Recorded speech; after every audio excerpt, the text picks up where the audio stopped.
언어 성폭력 비판을 받고 있는 이준석 후보가 오늘 긴급 기자회견을 열고 또 한 번 검증 차원에서 한 질문이라고 주장했습니다.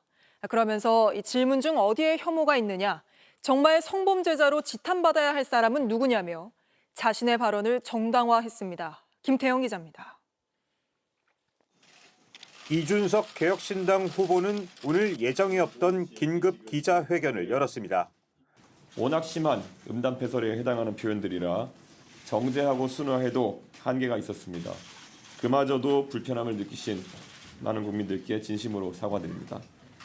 이틀 전 TV토론에서 여성과 관련된 문제의 발언을 한 것에 대해 재차 사과하면서도 자신의 발언이 부적절했다는 지적엔 동의하지 않은 겁니다. 이 후보는 윤석열 전 대통령이 집권 내내 김건희 여사 리스크에 시달리다 결국 파면당한 사실을 상기시키며 문제의 발언 역시 이재명 후보의 가족 리스크에 대한 검증 차원이었다고 강조했습니다. 그러면서 자신에 대한 비판을 납득하기 어렵다는 취지로 말했습니다. 문제를 제기한 저에게 혐오의 낙인을 찍으려는 집단 린치가 계속되고 있습니다. 제가 한 질문 가운데 어디에 혐오가 있습니까? 정말 성범죄자로 지탄받아야 할 사람은 누구입니까? 이 후보는 본인에 대한 허위 사실을 인터넷상에 유포하거나 게시한 이들이 오늘 오후 2시까지 자진 삭제하지 않으면 법적 대응에 나서겠다고도 했습니다. 이런 가운데 이재명 후보와 이준석 후보는 국민의힘 김문수 후보와 단일화 문제를 놓고 소셜미디어상에서 설전을 벌였습니다. 이재명 후보가 단일화를 언급하며 양두구육하려다가 또 토사구팽 당하실 수 있다고 글을 올리자 이준석 후보는 부정선거론을 믿었던 분답게 또다시 망상의 늪에 빠졌다고 맞받았습니다. JTBC 김태영입니다. 이준석 후보의 발언이 부적절하다고 했던 국민의힘. 슬쩍 이재명 후보 때리기에 올라타더니 이젠 이준석 후보보다 이재명 후보의 아들이 더 문제라며 이재명 후보에게 후보직을 사퇴하라고 압박하고 나섰습니다. 아예 이재명 가족비리 진상조사단을 출범시키겠다고도 했는데 계속해서 유한울 기자가 보도합니다. 이준석 개혁신당 대선 후보의 여성 신체와 관련된 언급을 두고 연일 말을 아끼고 있는 김문수 국민의힘 후보. 저는 특별히 드릴 말씀이 없습니다. 그 내용 자체에 대해서 별로 제가 주목하지 않고. 하지만 이재명 민주당 후보 장남이 온라인상 음담패설로 벌금형을 받은 사실이 보도되자 본인 페이스북 계정에 이 후보를 범죄가족 우두머리라고 적었습니다. 국민의힘 선대위도 이준석 후보 발언보다 이재명 후보 장남의 벌금형에 집중하고 있습니다.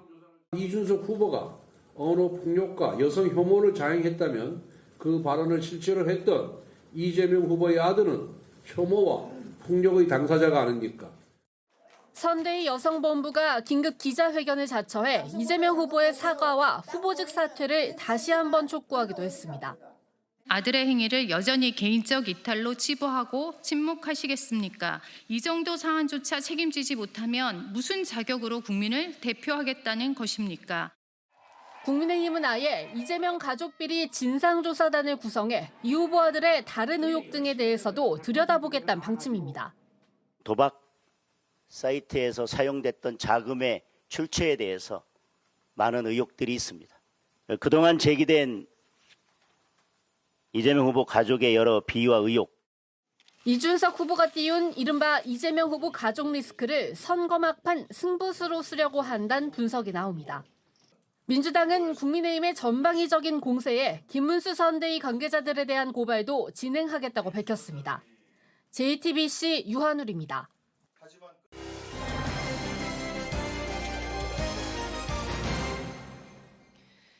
이어서 오늘의 대선 현장을 돌아보겠습니다. 김필준 기자가 나와 있습니다. 자, 김 기자, 첫 번째 현장부터 가보죠. 네, 먼저 이준석 개혁신당 후보의 과거 페이스북 글부터 보고 오겠습니다. 지난해 2월에 올린 글인데요. 문명사회에서 연좌제에 동의할 사람이 없다며 여야 불문하고 가족의 일탈을 해당 정치인과 묶어서 비판하는 걸 지향해왔다고 적혀 있습니다. 이 글이 조명을 받는 이유는 지난 TV토론에서 논란이 된 발언이 이재명 후보의 아들의 글을 문제 삼았던 것이기 때문입니다. 네, 그래서 오늘 제목이 이준석의 적은 이준석 이렇게 잡은 거군요. 네, 그렇습니다. 물론 정치인의 발언이 과거 발언과 배치되는 경우는 종종 있습니다.